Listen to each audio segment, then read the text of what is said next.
With Jane Doe releasing pretty soon and many people being hyped about her, it is about time to have a look at how she works and plays. So in this video, let's analyze her kit, have a look at her best weapons, her disk drive sets, stats and teams, let's evaluate her Mindscapes and talk about her pros and cons. Welcome, I'm Rivenis and this is your Jane Doe pre-release analysis.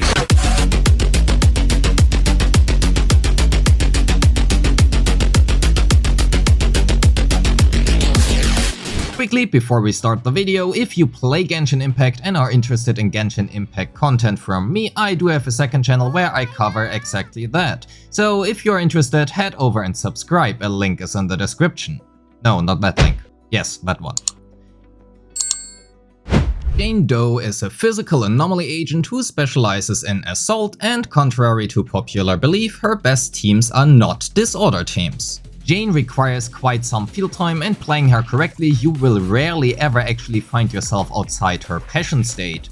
With 114 anomaly mastery and 112 anomaly proficiency, she ranks 3rd and 4th among all current characters respectively, and her damage should not be underestimated.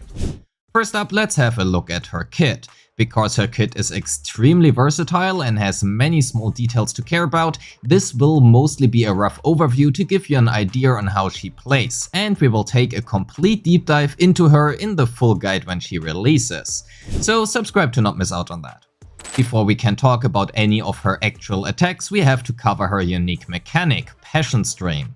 Dealing damage with her skills will fill up her passion meter, and when it reaches 100% she enters the passion state.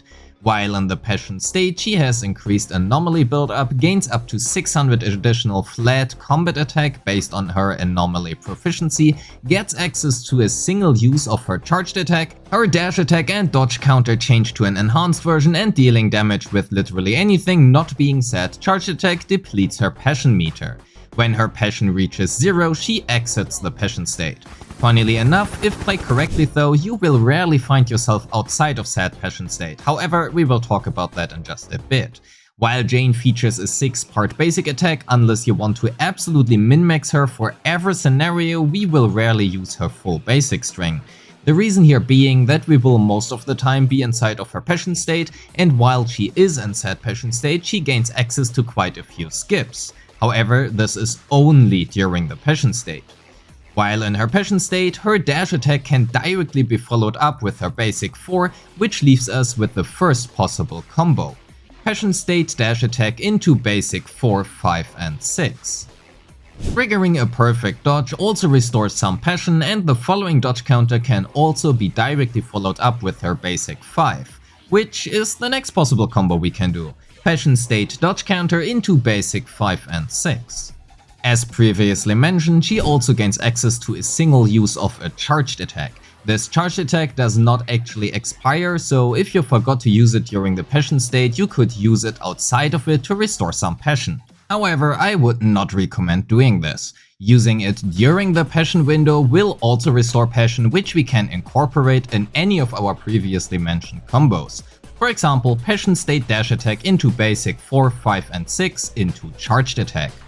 If you have 60 energy, we can also use her EX special, which inflicts massive amounts of anomaly, and adding that to our previous combos we have the first part of our burst combo. Passion state dash attack into basic 4, 5 and 6 into charged attack into EX special. We can now follow this up again with a dash attack into basic 4, 5 and 6, and that will nearly fully deplete our passion.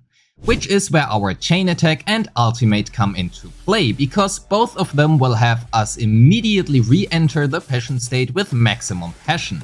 However, because we enter the passion state before any damage is inflicted, our chain attack and ultimate will both automatically reduce our passion and leave us with about 60% passion left. Because we are re-entering the passion state regardless of our previous passion, we also gain access to another charged attack each time. Long story short, this is the full-length combo for Jane. Careful, it is actually very lengthy. chain attack into dash attack into basic 4, 5 and 6 into charged attack into EX special into another dash attack basic 4 into ultimate into dash attack into basic 4, 5 and 6 into another charged attack into EX special yet again, and lastly into either dash attack into basic 4, 5 and 6 or a dodge counter into basic 5 and 6.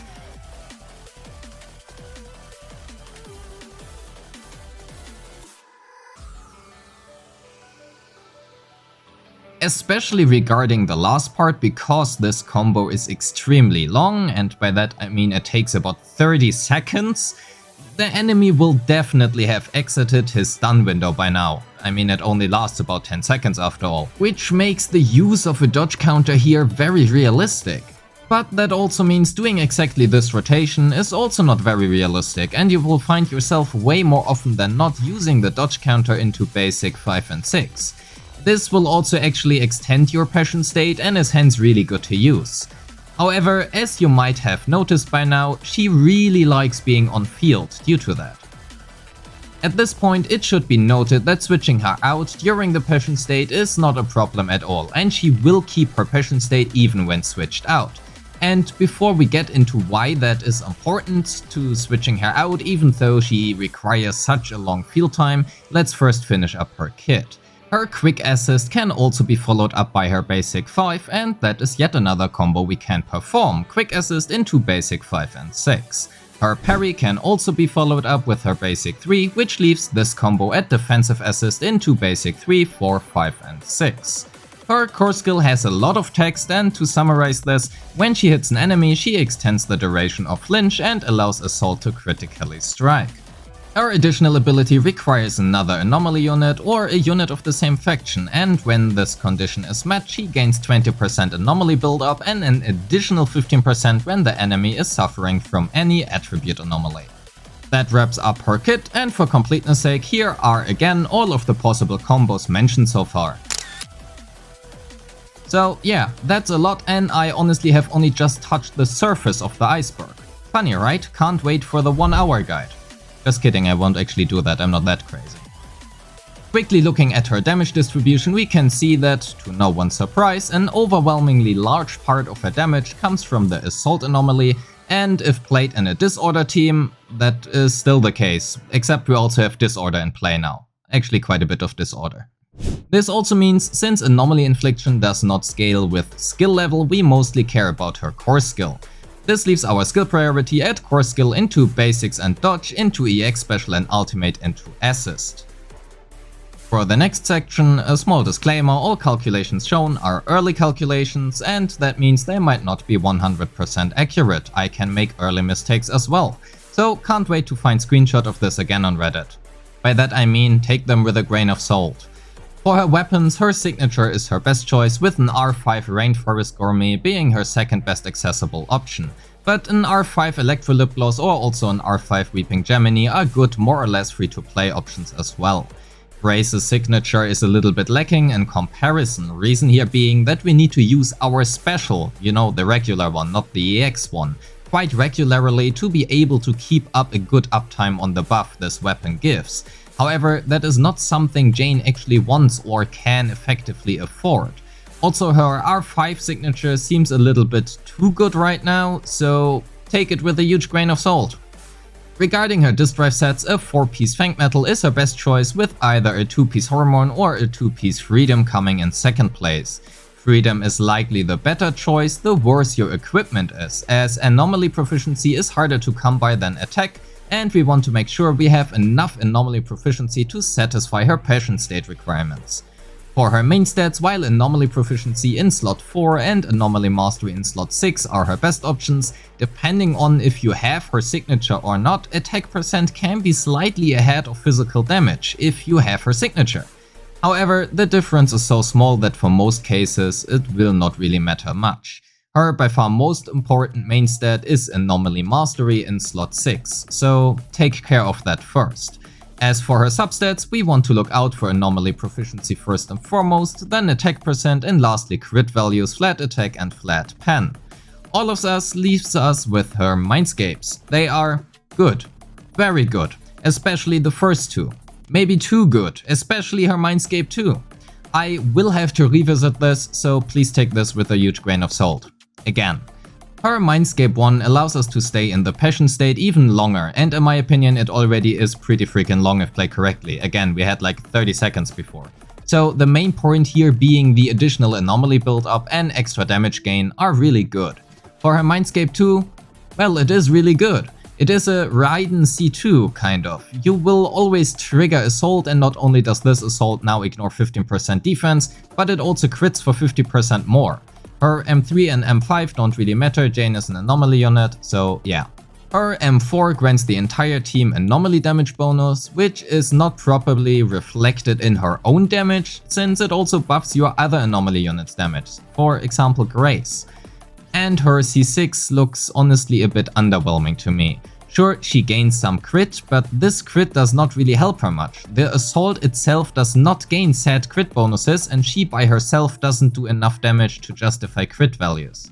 The most important part of her M6 will be that she will literally never be outside of her passion state anymore, except if you maybe go AFK or something, I don't know. So before we get to her pros and cons, let's talk about her teams. Jane Doe basically requires an additional anomaly unit or at least another member of her faction. That means our only possible other teammates are Seth, Qingyi, Piper and Grace. At least in a vacuum, we still have a third slot to fill after all.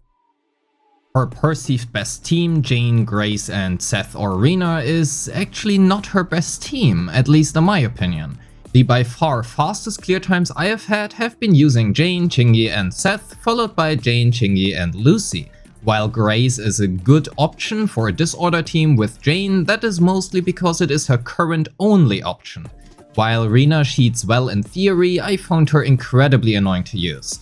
This video is also a pre-release analysis and not an in-depth guide, so I will not dive too deep into all thoughts behind all the different units here. However, I will do so in my Jane guide when she releases, so subscribe to not miss out on that. However, to keep things short and concise, Rena needs her signature to be competitive with Qingyi, Seth or even Lucy, and needs to be swapped in constantly every few seconds to maintain not only her pen ratio buff but also that of her weapon. Pen ratio accumulates the same way anomaly proficiency does in regards to shock and hence also disorder, which means applying said buff shortly before any anomaly procs is actually not gonna do much.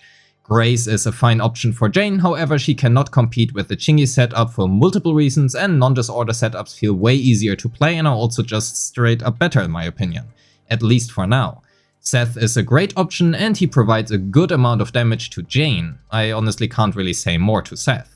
Collida felt like a really good option as well when paired in a Jane Grace Collida team for disorder, or in a Jane Collida Seth team for those who don't have Qingyi, and for me, personally, this has been my favorite team to play. However, that does not mean it is the best team just because I like it. To keep it short, my first impressions regarding her current teams are that a Jane plus Stunner plus support setup has been the best for her, with any disorder setup, for example with Grace, coming in second place. A double physical anomaly team with Piper did honestly not feel viable to me. And looking into the future, other team options like Jane and Bernice with either Lucy or Caesar are looking like solid teams as well. So let's quickly also get to her pros and cons. Starting with the pros, if that matters to you, she is super fun and feels extremely satisfying and fluid to play. Because of her being an anomaly unit, she does not require a heavy investment into her skills except her core skill, and mostly focuses on her disc drives and weapons instead. Her M2 and M1 are very good, and that can be a pro or a con, depending on how you look at it. Lastly, her team options right now are unfortunately somewhat limited. And with that, we have finally reached the end of the video. Thank you so much for sticking around until the end. I know this has been longer than usual, but I mean there's a lot to cover. If you have already watched the entire video now anyway, please consider leaving me a like and a comment. Let me know if you're pulling for Jane Doe or not. Don't forget to subscribe, and I wish you a great day. Peace.